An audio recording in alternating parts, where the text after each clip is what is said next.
Dalam kenyataan, Tuanku tidak mengatakan bahawa proses pembatalan ini memang kerajaan tergesa-gesa.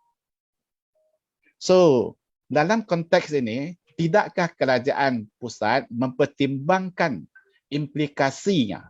Iaitu contohnya kalau dah dibatalkan ordinan dan proklamasi ini, maka pada zaman COVID inilah setiap hari kita ada 15,000, 16,000, 14,000 cases. Maka akan menyebabkan Sarawak terpaksa mengadakan pilihan raya negeri. Adakah kerajaan pusat tidak belajar daripada insiden PRN di Sabah? Apa pandangan YB tentang pilihan raya di Sarawak ini? Adakah dia tak perlu dilah? Kalau orang bahasa Kedah kata hangpa mati pun mati pilah, tak apalah. Silakan YB. Terima kasih Saudara Akal. Saudara-saudara yang saya kasih sekalian. Pertamanya apabila Tan Sri Mahyudin bertemu dengan Yang Tuan Agong untuk memohon diisytiharkan darurat, pada ketika itu kita telah mengesyaki bahawa ini satu permainan untuk mereka menutup parlimen. Jadi niat untuk mengisytiharkan darurat ketika itu is to close down and lock down parlimen. Jangan ada persidangan. Kalau ada persidangan maka ada perbahasan. Bila ada perbahasan ada undi. Bila undi Mahyudin akan kalah. Jadi untuk itu mereka gunakan ordinan darurat ini untuk menutup parlimen. Maka demokrasi juga rosak oleh kerana Muhyiddin membuat peristiharaan darurat. Peristiharaan darurat itu digunakan COVID sebagai asas dia. Maka bukan kerana ada akta keselamatan, bukan ada ancaman, tapi digunakan COVID sebagai sebab untuk mengisytiharkan darurat. Kita telah sanksi pada hari pertama. Bila Tan Sri Mahyudin buat begitu, mana ini ada satu helah mereka. Jadi untuk itu digunakan 150 untuk mengisytiharkan darurat. Jadi bila darurat ini nak dibatalkan, terpaksa digunakan balik artikel 150. Itu jelas. Tetapi hari ini bila isytihar nak guna 150, bila nak dimasukkan secara tergesa-gesa gunakan 40. Ini saya rasa satu niat yang tak elok, yang tak sihat, yang ada niat di sebalik itu. Jadi saya merasakan bahawa bila digunakan artikel 40 semata-mata untuk mencari sebab, musabab, mencari helah bahawa mereka ada jawapan kepada apa yang mereka buat. Sebab itulah yang Tuan Agong memerlukan masa. Bila mereka mengemukakan untuk dibatalkan permohonan darurat itu, perkenan tuanku pada 24 hari bulan.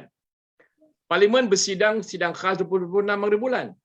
Bagaimanakah masa 2 hari tuanku nak putuskan? Ini menunjukkan imej yang tak elok kepada tuanku. Tuanku sendiri akan merasakan seolah-olah dia mencerminkan tidak ada kajian terperinci untuk meluluskan pembatalan perisytiharan. So I think they have not been fair to tuanku. They are not given enough time. 24 hari bulan Julai dikemukakan kepada tuanku untuk menandatanganinya. Sedangkan tidak dibahas di parlimen, tidak dibentang di parlimen, tidak diundi di parlimen dan tidak digazet. Maka mesti ada satu masa yang munasabah untuk tuanku buat rujukan. Sama ada 40 ini boleh diambil kira ataupun tidak. Jadi saya rasa ini satu helah masih nak mengelak daripada dibahas. Bila dibahas di parlimen maka ada undi. Bila undi maka Tan Sri Muhyiddin akan kalah. Yang ini disahkan oleh ramai pimpinan-pimpinan dan ahli-ahli parlimen yang lain yang merasakan bahawa bila diundi sudah tentulah Tan Sri Muhyiddin akan kalah. Untuk mengelakkan undi ini maka mereka gunakan 40. Jadi saya rasa ini satu niat yang malah fide barangkali niat tak elok. Untuk itu mereka rela mengorbankan beberapa bilion wang menggunakan COVID sebagai asasnya, menutup parlimen, merosakkan sistem demokrasi kita, mengenepikan perlembagaan kita dan tidak ambil endah kepada arahan dan juga dekri daripada Tuan Agong. Itu kerosakan dia.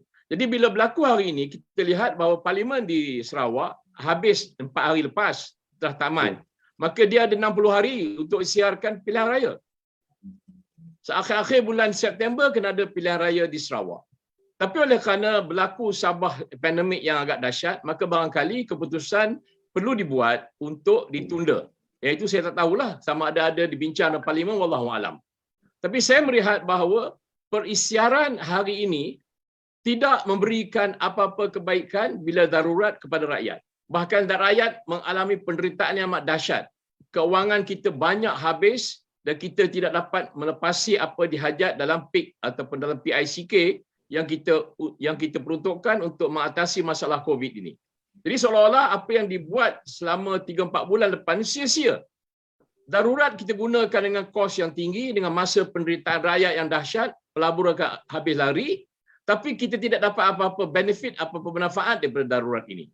Bahkan dia merosakkan imej demokrasi kita. Dia menunjukkan ada 4 individu dalam parlimen itu yang hari ini membuktikan mereka engkar kepada Yang Tuan Agong. Pertamanya adalah Muhyiddin sendiri sebagai Perdana Menteri. Yang keduanya Menteri Perundangan dan Parlimen. Yang ketiganya Peguam Negara. Dan yang keempatnya adalah Speaker Dewan Rakyat. Keempat-empat institusi ini, mereka perlu mengambil tindakan untuk meninggalkan jawatan mereka. Kerana mereka terbukti menipu, membohong dan menggesa-gesa. Jadi saya merasakan bahawa perisytiharan untuk menarik balik darurat ini adalah satu perkara yang telah pun ditunjukkan oleh Yang di-Tuan Agong dengan cara yang cukup terhormat. Kita akan lihat bahawa ada proses, prosedur untuk mengesahkan bahawa ordinan itu dipersetujui. Sebagaimana yang YB Sibarasa beritahu, zaman bila Najib jadi Perdana Menteri hari itu, dia mengisytiharkan darurat 4 yang telah pun bertahun-tahun tidak diputuskan. Maka bila dibincang dalam 2 hal dalam Parlimen, darurat di Kelantan, darurat tahun 69 dan sebagainya, maka diambil undi. Dan keseluruhan ahli Parlimen mengundi untuk memasukkan darurat tersebut. Ini prosedur dia. Baru dibentangkan setelah dibincangkan di dua-dua Dewan Negara dan Dewan Rakyat, barulah Tuanku Yang Tuan Agong menandatangani perisytiharan untuk membatalkan darurat. Yang ini tidak. Yang ini masa diberikan 2 hari dalam bentuk surat dan Tuanku takkanlah terus-terus tergesa-gesa macam mereka juga. Jadi hari ini kita lihat tindakan yang dibuat oleh Tan Sri Muhyiddin, tindakan yang dibuat oleh Menteri Parlimen, tindakan yang dibuat oleh Peguam Negara dan termasuk juga Speaker Dewan Rakyat adalah tindakan orang yang menunjukkan panik. Mereka panik dan mereka buat keputusan itu semata-mata nak mengelakkan supaya jangan dibahas dalam Parlimen dan bila bahas kena ada ambil undi. Bila undi, Muhyiddin akan jatuh. Jadi itulah natijah kenapa hari ini kalau ada pilihan raya di Sarawak pun mereka akan gunakan kaedah yang sama. Wallahualam. Terima kasih. Kau, boleh saya tambah sedikit? Ini poin yang sangat penting. Bab ini ya berkaitan dengan pembatalan pengisytiharan darurat dan juga khususnya ordinan-ordinan ini telah secara tidak langsung telah mendedahkan satu perkara yang sangat penting ya. Apa itu? Kita kembali balik kepada bulan Januari ya, di mana apabila Perdana Menteri umumkan darurat dan atas alasan apa? Dia gunakan alas COVID. Kita perlukan darurat untuk menghadapi pandemik COVID. Kalau tidak, kita tak ada undang-undang ataupun mekanisme undang-undang yang perlu untuk menghadapi pandemik ini perlu. Padahal kita tahulah sebenarnya alasan dia ialah untuk menghalang perjalanan Parlimen dan pastikan Parlimen tak boleh bersidang dan tak ada apa-apa undi. Sebab bulan Januari sudah kita nampak beberapa anggota UMNO sudah tarik sokongan dan isu majoriti dia adalah jelaslah majoriti dah habislah, dah tak ada lagi. Inilah kita ini yang saya nak tekankan. Masa itu macam apa kita kata jumlah kes 2,000 kes masa itu Januari ya. Tapi dia kata ini besar sangat, pandemik yang serius, kita perlu darurat. Pakatan Harapan mengkritikkan keputusan darurat itu, berkata memang kita terima pandemik itu serius dan mesti ditangani. Tetapi ada undang-undang yang sedia ada yang cukup, ya, iaitu Akta Majlis Keselamatan Negara ada, MKN Act, ada Akta penyakit-penyakit berjangkit dengan kuasa yang cukup luas untuk menangani masalah ini. Tidak perlu darurat dan tidak perlu Parlimen digantung dan sebagainya. Sekarang apa? Dia pada keadaan sekarang, banding dengan Januari, kes sudah naik 2,000 sampai 17,000, ya, kematian sudah naik sampai 200 kematian, hampir 200 setiap hari. Tetapi kerajaan tiba-tiba umumkan pada 26 Januari Julai di Parlimen, kita nak batal semua ordinan. Kita sudah buat keputusan. Jadi maksud poin saya ialah ini mengesahkan pendirian Pakatan Harapan daripada Januari.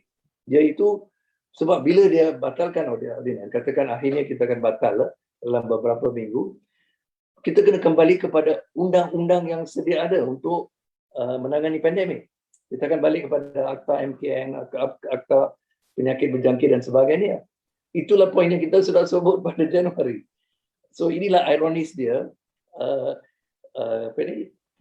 Kerajaan pusat di bawah Muhyiddin sudah terima hakikat itu dan dia mesti menerima juga alasan yang dia pakai di Januari itu untuk darurat ini satu penipuan juga.